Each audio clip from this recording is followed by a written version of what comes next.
Good evening all students and all hearing my channel 2%। तो सर्वप्रथम मेरा सभी दर्शकों श्रोताओं से मेरा निवेदन है कि वीडियो को अंत तक देखें और चैनल को सब्सक्राइब करना ना भूलें, क्योंकि आधुनिकता का दौर है, आधुनिकता का दौर चल रहा है और तमाम प्रकार के मॉडर्नाइज स्कूल भी खुल चुके हैं और टीचर जाकर के आपके को मोटिवेशन करता है कि आप अपने बच्चे को दीजिए, लेकिन आप अंधविश्वास में आकर के आप वहां के सही स्थिति शिक्षा के बारे में गुणवत्ता नहीं जान करके फिर भी आप अपने बच्चे के भविष्य जो आपका जिगर का टुकड़ा होता है आप उसको दे देते हैं। जबकि हम एक बर्तन, मिट्टी का बर्तन खरीदने जाते हैं जो क्षणिक होता है, जिसका कोई अस्तित्व नहीं होता है, फिर भी उसको ठोक बजाकर हम लेते हैं। तो इसी क्रम में हम अपने बच्चे का यदि भविष्य किसी संस्था को देने जा रहे हैं, इंस्टीट्यूशन को देने जा रहे हैं, तो वहां के टीचरों की गुणवत्ता के बारे में जाने कि यहाँ टीचर अस्थायी रूप से टिकाऊ है या क्षणिक है।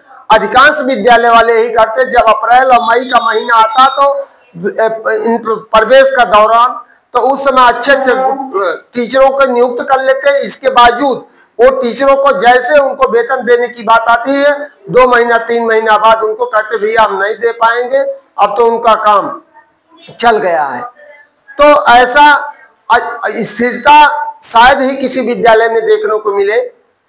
तो मेरा सभी अभिभावकों से अनुरोध है कि इस चीज के बारे में जरूर जानकारी ले लिया करें। और मैं इंग्लिश ग्रामर एकेडमी रगड़गंज में एक छोटा सा संस्था है जो यहाँ की आपको सारी सुविधाएं तो नहीं उपलब्ध है, आधुनिक सुविधाएं, लेकिन शिक्षा के लिए मेरा चैलेंज के साथ पढ़ाई लिखाई होता है। वो चाहे और इंग्लिश हो, सोशल स्टडी हो, साइंस हो, मैथ हो, जीके वगैरह हो, ये सब, और म्यूजिक हो, तो इस सब के लिए पर्याप्त यहाँ सुविधाएं। तो यहाँ हमने देखा है कि आज मेरे अंदर एक जिज्ञासा जगी, what is importancy education in human life. तो इसको हमने 7-8 पॉइंटों में लिखा है। There are following importancy in life, जीवन में शिक्षा का निम्नलिखित महत्व है। तो पहले लिखे पर्सनल डेवलपमेंट, यानी व्यक्तिगत विकास, व्यक्तिगत विकास। Education helps individual learn new things, develop skills and cultivate their potential. कला शिक्षा की सहायता से हमारा व्यक्तिगत और नए विचारधारों को समझने और जानने की क्षमता उत्पन्न होती है। और दूसरा है critical thinking and problem solving. जो जटिल विचार होते हैं, सोचने की क्षमता होती है, और जब जटिल विचार हम सोचते हैं तो जो समस्याएं होती है उसको हल करने के भी हमारे अंदर योग्यता उत्पन्न हो जाती है, लेकिन यह शिक्षा से ही है। तीसरा है कैरियर अपॉर्चुनिटीज, यानी आगे के स्तर को बढ़ाने के लिए education opens the door to better jobs, prospect and higher earning, leading greater financial stability and more comfortable lifestyle। जब आप अच्छे पढ़े लिखे हो जाएंगे, यूपीएससी, एमबीबीएस या एमबीए, तमाम प्रकार की डिग्रियां या आप उच्च कोटि के आप हासिल कर लेंगे, तो आपका जीवन रहन सहन का तरीका भी बदल जाएगा और उसके अनुसार आपको जॉब भी मिलेगा, और जिसके कारण आप अच्छे नौकरी में जाएंगे तो अच्छा पैसा कमाएंगे, तो जीवन स्टाइल भी आपकी बदल जाएगी। इस तरह चौथा पॉइंट है सेल्फ कॉन्फिडेंस, सेल्फ स्टीम, और आत्मविश्वास बढ़ता है। Education can boost self confidence and self esteem which are important for personal growth and success, जो व्यक्तिगत विकास और सफलता के लिए महत्वपूर्ण होता है। पांचवा है सोशल प्रोग्रेस एंड स्टेबिलिटी, सामाजिक उन्नत और स्थिरता। Education promote social progress and stability, understanding, tolerance and respect for diversity.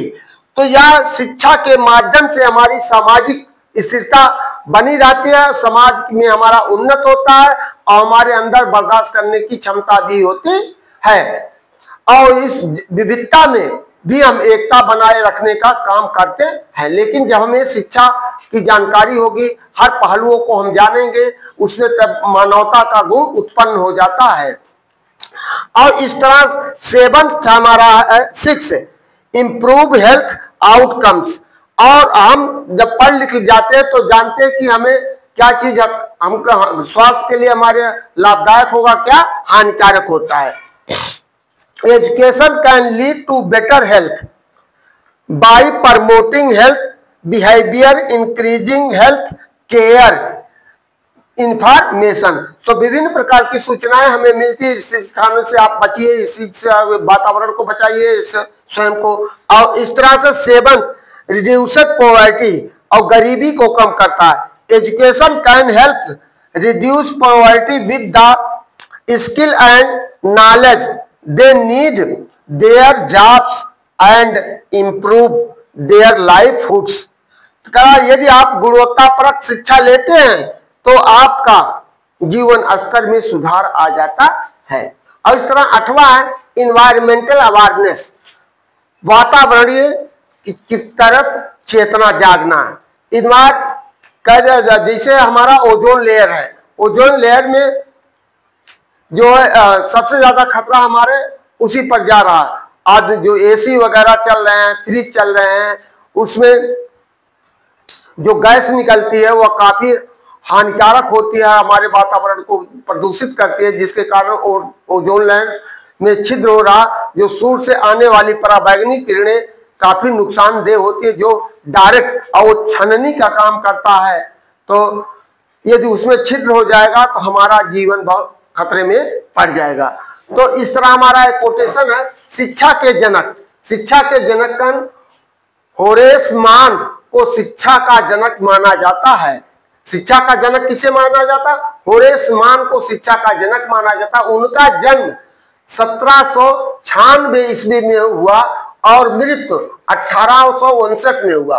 प्रारंभ में वे एक वकील और विधायक थे, विधायक के रूप में कार्य किए और 1837 में नवनिर्मित मैसाचुसेट्स बोर्ड ऑफ एजुकेशन के सचिव चुने गए। इसलिए इनको और वहीं से इन्होंने गुणवत्तापरक शिक्षा को सुधारा है। और यहाँ तो मैकाले को भी माना जाता है।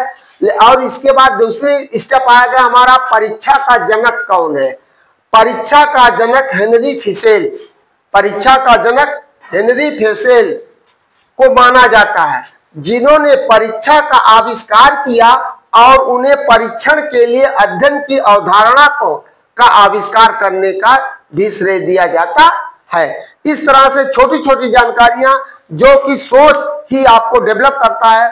जब आप अच्छे ढंग से पढ़े लिखे रहेंगे तभी आप अच्छी अच्छी किताबों के संगत करेंगे।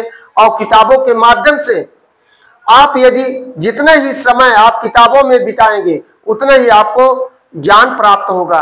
और इस तरह हमने कहा, कोटेशन हमने मोटिवेशनल दिया, जीवन में इतना कमाओ कि बेटे की शादी में दहेज मांगने की नौबत ना आए।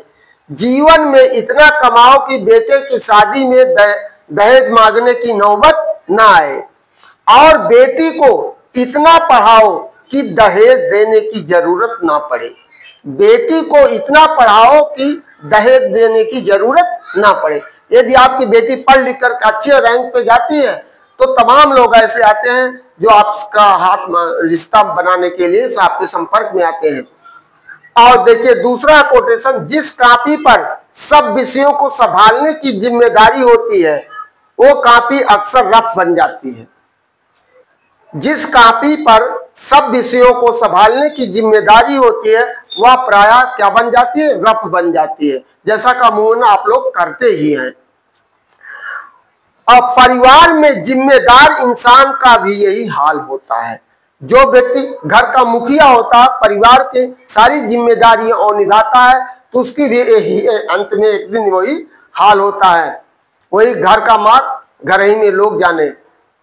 तो इस तरह से हमने हमारे यहाँ आज तो 4 अप्रैल है, कल 5 6 अप्रैल को हमारे यहाँ एनुअल फंक्शन है, उसमें बच्चों के द्वारा सांस्कृतिक प्रोग्राम हो रहे हैं। और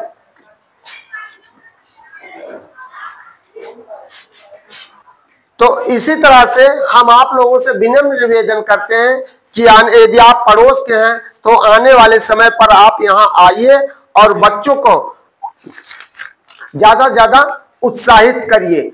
जो बच्चे यहाँ संगीत के माध्यम से और अपने स्पीच के माध्यम से और तरह तरह के म्यूजिक, डांस, सरस्वती वंदना, ये सब कार्यक्रम प्रस्तुत करेंगे और आप उनको आकर के उनको उत्साहित करने का कार्य करेंगे। मेरा आप लोगों से यही निवेदन है कि वीडियो को सब्सक्राइब करना और लाइक करना ना भूलें। थैंक यू, धन्यवाद, गुड इवनिंग।